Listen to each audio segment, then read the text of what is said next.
안녕하세요. 반갑습니다. 드디어 결정이 났죠. 트럼프가 당선이 됐습니다. 트럼프가 당선이 되면서 굉장히 어제 오늘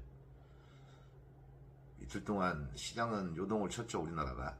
미국 시장은 굉장히 급등을 하고 마감을 했는데 우리나라 시장은 이른바 관세, 보편적 관세 하게 되면 GDP가 줄어들 수 있다. 그리고 우리는 수출이 전체 이 GDP의 80% 이상을 차지하는데 수출에 문제가 생길 수가 있겠다. 이러면서 굉장히 좀 요동을 쳤습니다.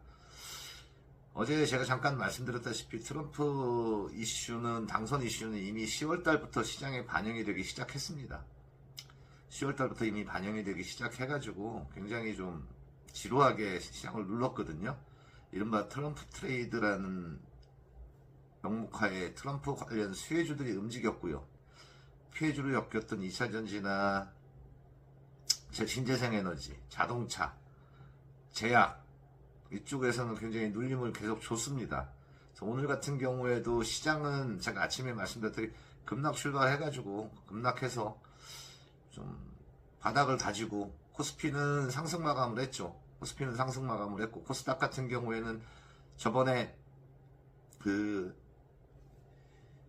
금투세 폐지 나온 날 급등한 자리, 그 자리에 저점에서 정확하게 좀 지지를 하고 꼬리 달고 마감을 했습니다. 그래서 양시장은 전략 후강으로 마감을 했는데 코스닥 같은 경우에는 2차전지 쪽 매물이 워낙 거세고요. 그 다음에 오늘 고금리로 인해서 피해를 볼 수 있는 업종이 바이오다, 제약바이오다. 그 제약바이오 쪽이 굉장히 많이 급락을 했습니다. 여러가지 종목들이. 그러다 보니까 시총이 큰 2차전지 제약바이오가 급락하면서 코스닥은 좀 매물 부담을 좀 느꼈다. 그래서 코스피는 상승 마감함에도 불구하고 코스닥은 상승 마감을 못했죠. 그래서 좀 소외된 그런 하루였습니다. 근데 특히 오늘 주목할 거는요, 삼성전자의 외국인이 대량 매수가 들어왔다는 게 좀 특징입니다. 삼성전자뿐만이 아니라 재생에너지의 대표적인, 태양광에너지의 대표적인 종목인 하나솔루션도 대량 매수가 들어왔어요. 외인들이. 오늘 판 거는 기관들이 팔아갖고 이렇게 좀 눌러놓은 겁니다. 오히려 외인들은 저평가 매력 플러스 트럼프가 되더라도 제가 몇 번 그게 강조해서 얘기했지만 신재생에너지 같은 경우에 투자가 줄지를 않았어요. 사실은. 그리고 공화당 이번에 트럼프를 지지했던 사람들의 70% 이상이 IRA 법안을 지지한다.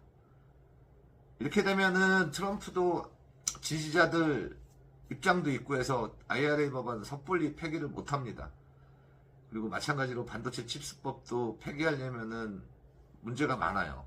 혜택을 보는 쪽이 공화당이 훨씬 많이 보고요. 그 다음에 미국 같은 경우는 소송으로 갈 수가 있습니다. 그래서 소송으로 가게 되면은 굉장히 좀 정부가 불리해질 수 있기 때문에 섣불리 폐지를 못하고 트럼프가 칩스법 폐지하겠다, IRA 폐지하겠다, 이거는 거의 선거용 구호에 가깝지 않을까, 이렇게 봅니다. 이미 만든 거는 되돌리기는 힘들거든요.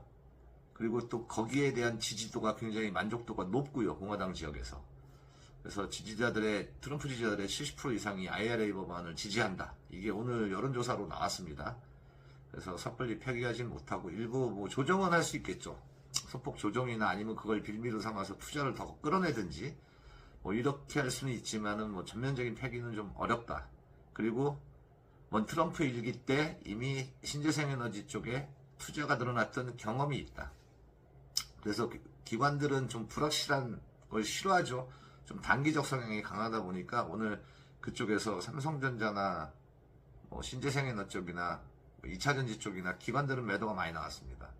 그래서 외인들은 2차전지 대장주인 F4도 샀고 태양광 대장주인 하나솔루션도 대량으로 매수를 했고요.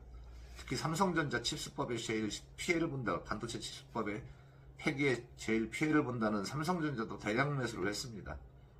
그리고 우리나라는 지금 글로벌 유력 증시 중에서 제일 싸고요. PBR 0.9배 이하로 지금 빠져 있습니다.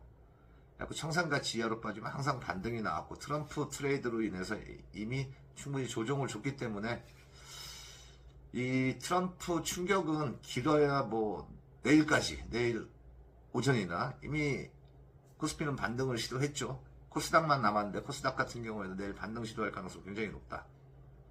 그리고 2차전지나 신재생에너지, 제약바이오 쪽으로는 오히려 외인들이 피해 섹터임에도 불구하고 매수가 들어오고 있다. 그 얘기는 바꿔 말하면 충분히 선반영되었다. 이렇게 말을 할 수가 있겠죠. 그래서 여전히 제 시각은 이 트럼프 이슈는 선반영되었다. 그리고 11월 안으로 추세는 다시 살아나서 상승 추세로 바뀔 것이다. 양지수가. 그래서 내년 초까지는 트럼프 당선과 무관하게 상당히 좋은 시장을 예상을 하고 있습니다. 그래서 이번 이 폭풍우만 지나가면 시장은 굉장히 좀 긍정적으로 보고 있다. 그러니까 너무 걱정들 하지 마시고요. 그 다음에 신재생에너지들 많이 갖고 있죠. 2차 전지나 이쪽도 마찬가지로 좀 거의 바닥은 나왔다고 봅니다. 자, 수고들 하셨고요. 내일 또 뵙겠습니다.